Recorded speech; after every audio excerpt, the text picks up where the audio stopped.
is Daily Blast Live. We're talking about what you're talking about. Get real. No. This Just is stop. a sham. It's finally here. Drum roll. Welcome to DBL. Happy Monday, everybody. How was everybody's weekend? Any good stories? That's not great. Well, you'll be proud of me. This is very weird. But I got some cornhole at the house, and I painted one the Ghanaian flag and one the Sudanese flag. White men can't jump. Yes. Thank Yeah. you. Okay. No one else. I got to the it. people very quickly. No one else got that? When Woody Harrelson had to get it. You, my friend. Yes. When he had to get Rosie Perez on Jeopardy, he had to make a shot, and there were two baskets, and he had to make it to get her on. And he went to go shoot at one basket, and it had the Ghanaian flag, and he said, "No, you're not shooting at that one." He said, "That's Ghana. You are shooting for the Sudan." Elmer Yeah. Jeff, I told you. I We're the love it, same buddy. I person. love a little movie trivia to start the That's week right. off Yes. right. Well, that was a good weekend story. Speaking of the weekend, love was in the air at the Coachella Music Festival over the weekend. Exes Shawn Mendes and Camila Cabello were spotted getting cozy and even kissing at one point, of course, sparking rumors that relationship is back on after breaking up after almost 2 years ago. And Leonardo DiCaprio was also seen with Bradley Cooper's ex, Irina Shayk, but it's not clear if there's anything romantic going on there. She's in her 30s, so we don't know. There's nothing to see here. She looks like she's in the zone. Yeah, she's feeling no pain. Vanderpump Rules star Ariana Madix seems to have moved on from Tom Sandoval after his cheating scandal. She was seen snuggling up with a fitness trainer. That's revenge. You want someone with a hot bod if you're going to get back, right? Don't blame her for it. Kourtney Kardashian finally saw Blink-182 perform live. She was seen hugging Travis Barker backstage after his set. When is it too old to, I get this one, right? They're playing at Coachella, they're there, she's supporting her man. But when is it too old, like Leo, to stop to stop going to Coachella? I think even he's way too old. How Kyle. old What do is you think? Leo? He's almost 50. Way. I think anything, if there's a 3 in front of your age, you should be careful. At Coachella, it's a young people's festival. I don't think that things are the way that they used to be, okay? I don't think there is a cutoff age, because have you ever seen how expensive it is to have those experiences? What most 20, 30-year-olds aren't able to have that. That's not who it's designed for. It's designed for people who are more established. I mean, yeah, you have obviously like celebrities and stuff who get that, but for the average person who still goes, most of the people that I saw on my feed were either my age or older. Because in order to afford something like that, you have to have some means. Isn't it doing drugs in the desert? That's Yes, what you I've never shouldn't be been. there. I've never been, and what I picture is tents, some drugs, and some music. So, no, well, I mean, that's not all music festivals, but I mean, if we're talking specifically about Coachella, Erica, you're not factoring in the large demographic of mom and dad's money. There's a lot of those kids there. It's a festival for rich kids. It's not for regular kids. You're right. But in terms of an age cutoff, I don't care how much money you have. If there's a 3 in front of your age, Really? and maybe even I think 27 is pushing it. This is a young. Yes. So what, you have to be 18 to 27? Yes. That's a very small demographic, Al. Yes. What about you like music? What if you go to Jazz Festival in New Orleans? The Jazz Festival is a different So age just demographic. Coachella. Just No, Coachella. you're so off on this. You know my sister. My sister is 35. Right. This is totally her demographic, and because Coachella? of yes, absolutely. And she would have gone if certain artists were headlining it. Like that's what she was waiting to find out, because she's 35, she has a great job, she can afford to do those things. So And you know what she should do? Watch it on Netflix. no, Watch it you live, would tell get your Ebony surround- that she's too old. Absolutely. to go to I Coachella. would tell anybody that I really like, and I really like Ebony. Appreciate her coming out to the fundraiser. Laugh at yourself. She won't be there next year Yeah. after these No, comments. Jeff, would you not tell me if I was like, hey, I'm going to go to this bar, and you're like, hey, that's a frat bar. You give yourself For a me, heads up. I don't. People could do whatever they want. I'm not going to be an ageist sexist like Al. I like how you just throw stuff. Yeah, I just Yeah, whipped it in there. misogyny I just threw it in there. right, It wasn't enough for just ages. I had to throw something else on top of it. But for me, that's my nightmare. Like these festivals and all day, and Sounds it's hot. No. Porta no. potties? But there's certain ones that are more, if you want to say age appropriate. Like the last one that I went to was Bottle Rock, which is in Napa Valley. And it was really set up for that type of demographic where, you know, I think there were some young people there. Right. But for the most part, and I mean, it was like Stevie Wonder, but then it was Red Hot Chili Peppers, and it was Lenny They're Kravitz. 55 and then years it's old. Andy Grammer. I think like, they're Red Hot 60s. Chili Peppers? They're in their 60s. I just went to a concert. yeah, but I'm just They're great. saying, like, you know, that felt like that was Appropriate. something that was catered to me. Right. So let's leave the young people alone. Leave them alone with their festival. I'm not trying to mess around with the young people. You're trying to send your sister there. She wanted to go. All right, we got to the bottom of that. That's how I want to start a Monday. That's how I want to start the week. All right, so Netflix is doing some damage control today. Fans of the show Love is Blind were left angry and disappointed, like Tori, after the season 4 reunion special had some major technical glitches and did not air live as planned, but a taped version, Tori, will air today. So Netflix tweeted an apology saying, "We're incredibly sorry that the live reunion did not turn out as planned." Netflix was trolled by its competitor Bravo, which tweeted, "We would never keep you waiting for a reunion." And Blockbuster jumped in the convo, tweeting, "Remember renting VHSs from us?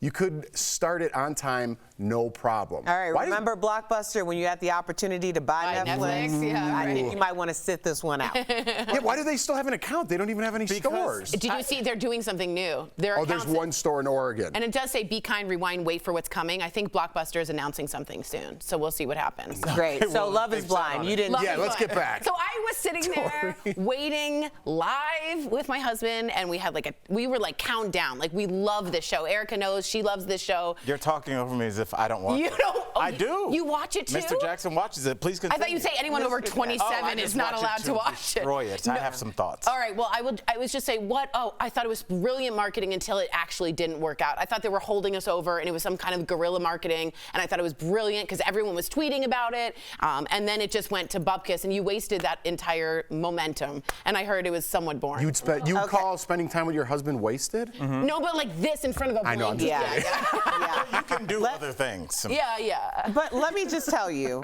I did 2 Love is Blind little, like, not watch parties, but like a couple people came over, and that was like the theme for the night. That's a Love watch is party. Blind. Well, okay, so it was a watch party. Okay.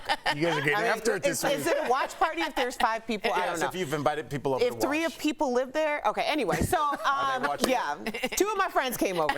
Anyway, we did it on Friday, and we watched the reunion, or we watched the finale, and then we scheduled for Sunday because this was going to be the live event.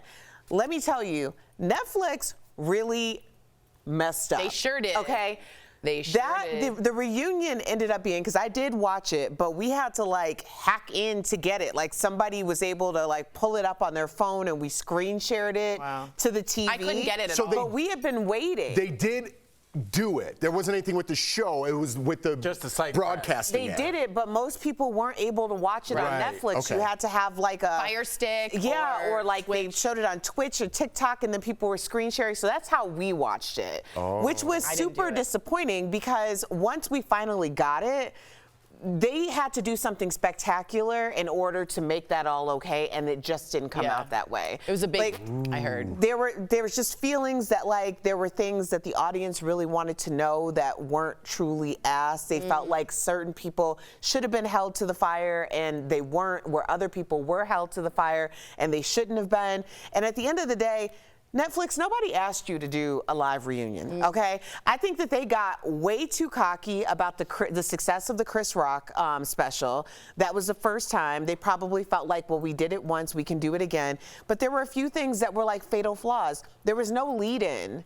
Like, at least with the Chris Rock special, there were several lead-ins. They had other comedians before. There was other Almost like a programming. pre-show. Yeah. Right. So when everyone's coming in and they're in the queue at the same time, in order for you to start at exactly 6 o'clock, which was our time, then that was just a recipe for disaster. yeah. And I don't know how they make Yeah. this right. And you know what? Someone said I bet Chris Rock is mad that his special didn't get like crashed because of it, because like he was the first live Netflix.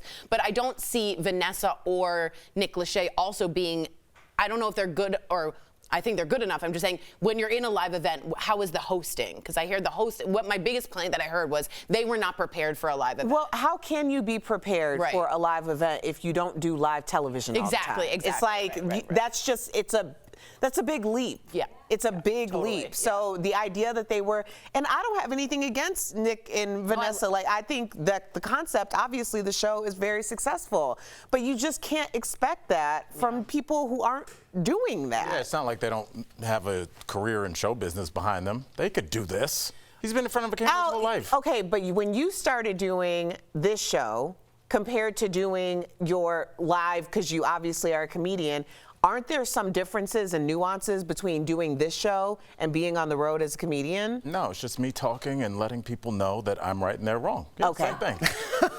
Okay.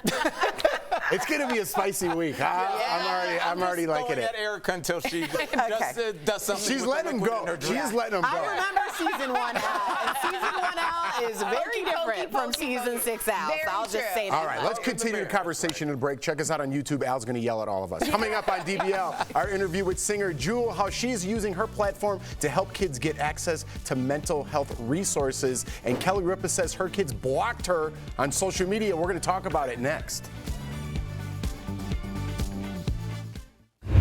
DBL, this show is amazing. There's a lot going on down here. I would have been part of the Mile High Club. Yeah. So on point. But I'm going to have a conversation about what's happening now. Yeah. So we're still talking about Love is Blind and the reunion, which they did basically live to tape. But the issue now is, and Kelly, I don't know if you heard this, but the issue now is that some of the cast members are coming out and saying, this didn't air, that didn't air. And the whole point of it being live was that we saw everything in real time and the real reactions, and there wasn't anything that was edited out.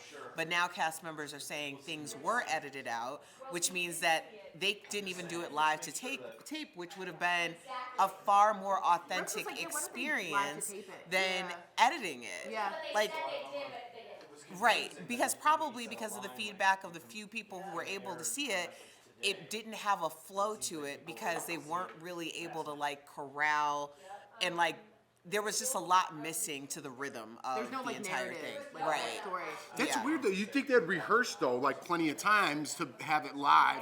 Fortunately for me, everything I've done hosting wise has been live. You know what I mean? So all my stuff has been live. So you gotta think on your feet. Yeah. All my Big Brother, yeah. So you gotta it is a different craft. animal, Rather than see, you know what? Cut that out. Well, let's do it again. Pick it up. That is a nightmare to me. Live is way better. So I don't know how they wouldn't be able to think on their feet. We joke a lot about when we do have to taste pre-tape intro or something. We're Yeah. always we're terrible. Yeah, at we're that. like, welcome to the always- DBL. When you have a chance to Always screw been up, you like can't. that. You do, yeah, absolutely. I think a lot of people thought it was Arena, just so people know, and Arena is the one who's the villain of this year, and I was like, maybe it's Arena fight. I thought there was a fight. I thought there was something happening. No, You just thought no. you went to Irina over technical. 1,000%. 1,000%.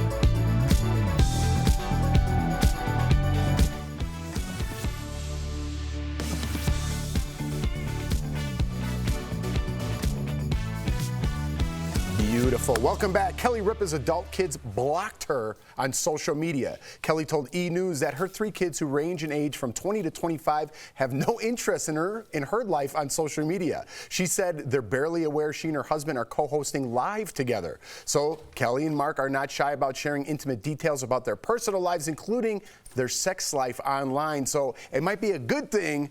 Wow, I just looked up and saw that photo. It might be a good thing their kids blocked them.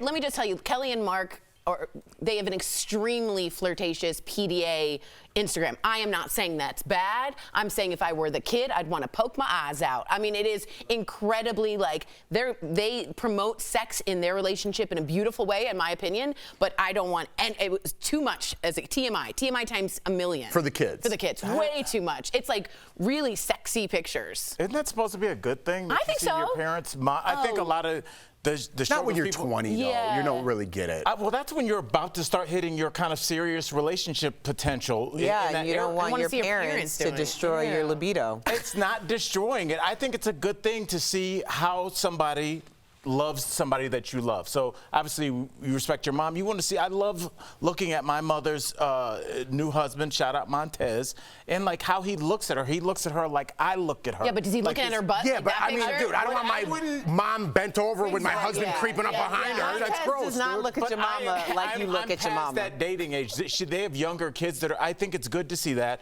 rather than a cold, frosty relationship. So you never see your parents hold hands or kiss or be intimate. I don't know if that's a good thing either.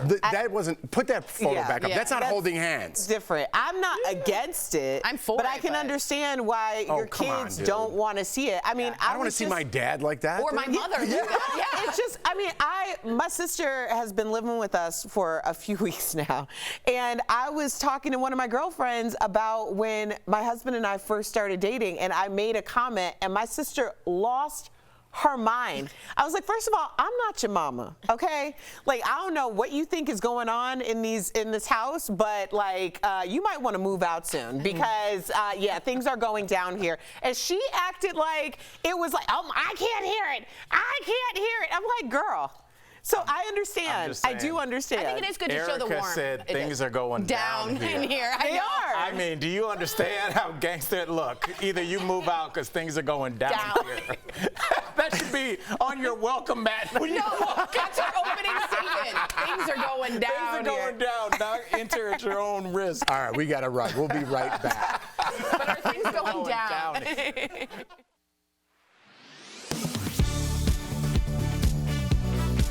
We went to Google Trends and typed in the word allergies.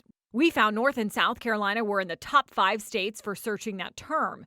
Then we searched for the top questions being asked. To get answers to those questions, we went to allergist Dr. Alec Gupta with Atrium Health, Chicago Chiropractic and Sports Injury Center, and the Cleveland Clinic. The first question, do allergies make you tired? Yes, it can. You know, anything that activates the body, uses resources, whether it's an illness or an infection or allergies, you know, it's taking away, it's using energy. The Cleveland Clinic explains your body will respond by making antibodies, which has your body working overtime and can indeed make you tired. And not only that.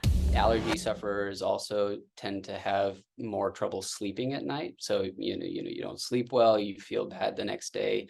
So that it's multiple factors, I think, that add to that. So we can verify that, yes, allergies can make you tired. The next question, does working out help with your allergies? More and more studies are showing that it does help. And exercise in general strengthens the immune system. It causes a lot of immune changes that help your body fight infection. The Chicago Chiropractic and Sports Injury Centers found that although exercise won't eliminate allergies completely, it will help reduce symptoms. That's because physical activity leads to stronger blood flow, which can help reduce inflammation. However, Dr. Gupta says it also depends where you work out. One thing that exercise could make you do is make you breathe harder. And so when you're taking in more air, that could also mean taking in more allergens. So we can verify that, yes, working out can help you with allergies as long as you do that workout inside. With your Verify, I'm Megan Bragg.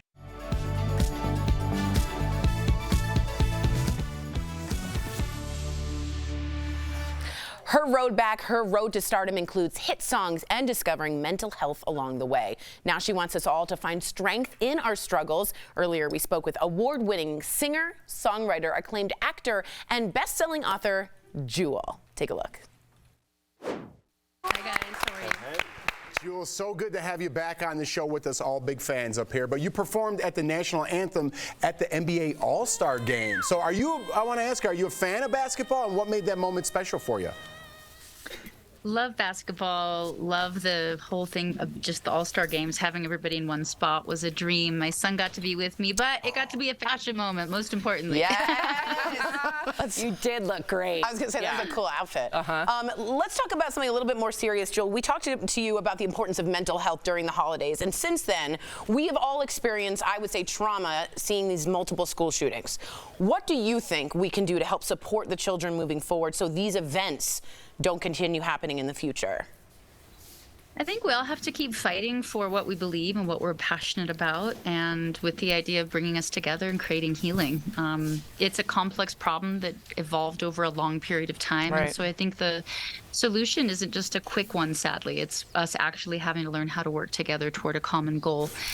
On my end, we actually started offering free support groups to any victims of shootings on our platform on Innerworld, just free trauma support, and that's the best thing I could think of doing. Wow, I know. There's so many steps, and that's definitely a step in the right direction. So for 21 years, your Inspiring Children Foundation has been providing children with access to mental health. What's the most important thing that you've learned from working with at-risk youth? You know, part of the problem is something we've all been solving for, which is raising awareness, getting people to come forward and say, I'm in pain, now what? I'm willing to get help. What we haven't done great as an industry is offering accessible help at scalable solutions. For the last 20 years in my youth foundation, we've been trying to figure out how do we help people without therapy. Not because I'm against therapy, I'm all for therapy. Not everybody has access to therapy. And so there have to be ways that we can still help people.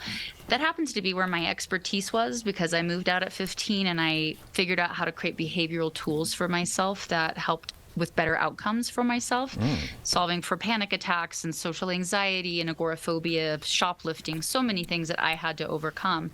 And so in our organization, we do things in group, we do it with behavioral tools, and we've had tremendous success. We're actually one of the most successful organizations in the world at helping kids with suicidal ideation and self-harm and many other things. So what we did is then take these tools into a virtual setting that now can be available to everybody, 13 to 18, and then 18 and up. Wow. Well, before we go any further, because I think this is such a good idea, if somebody's watching right now and they're saying, what is a behavioral tool? Can you give us a quick example of what that might be?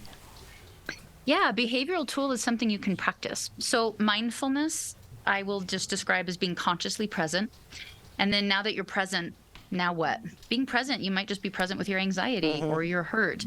So now what are you going to do? I call that putting mindfulness into motion. That's where behavioral tools come into play.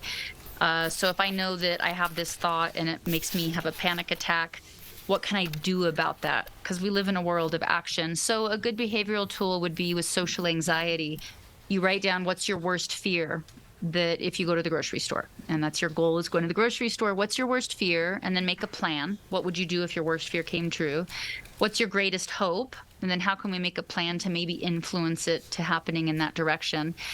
And then having those kind of very behavioral nitty-gritty plans, you then to start to take the risk of, I'm going to go grocery shopping because I know I have a plan in place for either way. Jewel, we so appreciate you and everything that you're doing. DBL Nation, you too can join the Innerworld community by downloading the app. Also learn how you can help at-risk youth access mental health resources by visiting inspiringchildren.org. Thank you again, Jewel.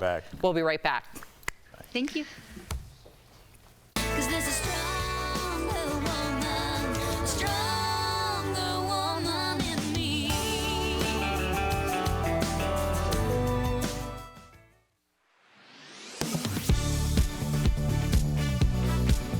Verified viewer Julie is flying on Frontier Airlines soon and sent us this question after noticing a warning on her confirmation email.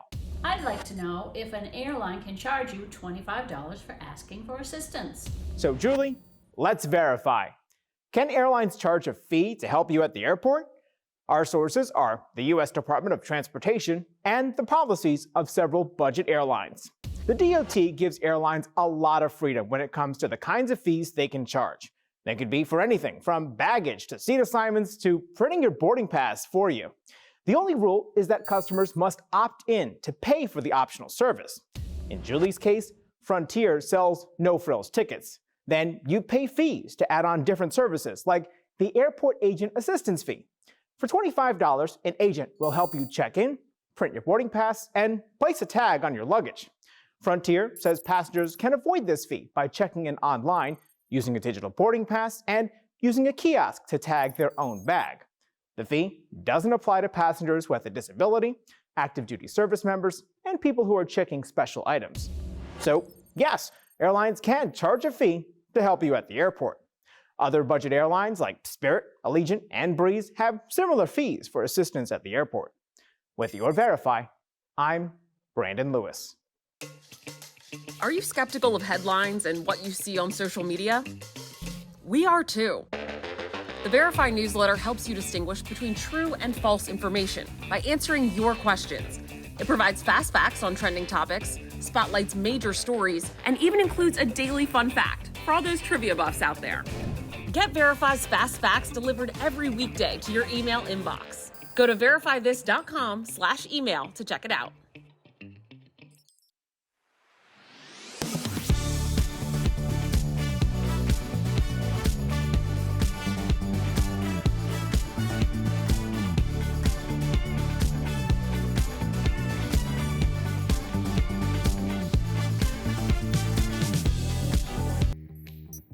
Verify here with your Fast Fact.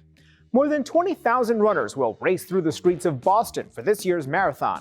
Last year, about 40% of the racers were women. But did you know it wasn't until the early 1970s that women were officially allowed to run? Let's explain using these sources. For decades, the Amateur Athletic Union, which sets the rules for running events, didn't allow women to compete in long-distance events. In 1967, runner Catherine Switzer signed up anyway using her initials, KV Switzer. She maintains, quote, "I wasn't running to prove anything. I was just a kid who wanted to run her first marathon." On race day, she was handed a bib, and despite being chased on the course by a race official trying to stop her, she ended up finishing in 4 hours, 20 minutes, making her the first woman to officially run the race. A year earlier, Bobby Gibb also completed the race, but her run was unsanctioned because she didn't sign up. Finally, in 1972, the Boston Marathon officially began allowing women to compete. That year, Switzer placed third among 8 female runners. With your Fast Fact, I'm Brandon Lewis.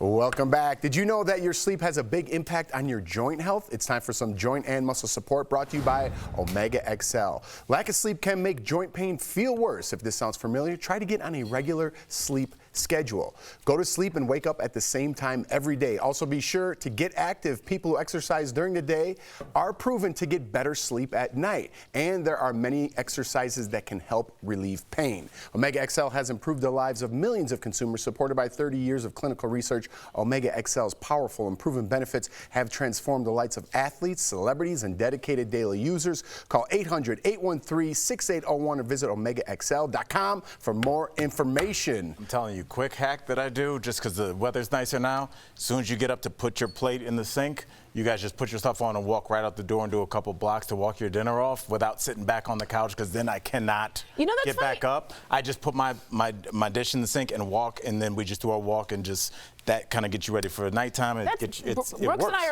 are walking to dinner now instead of driving, and then we have to walk home. A nice digestive. It was a good show. We'll see you tomorrow.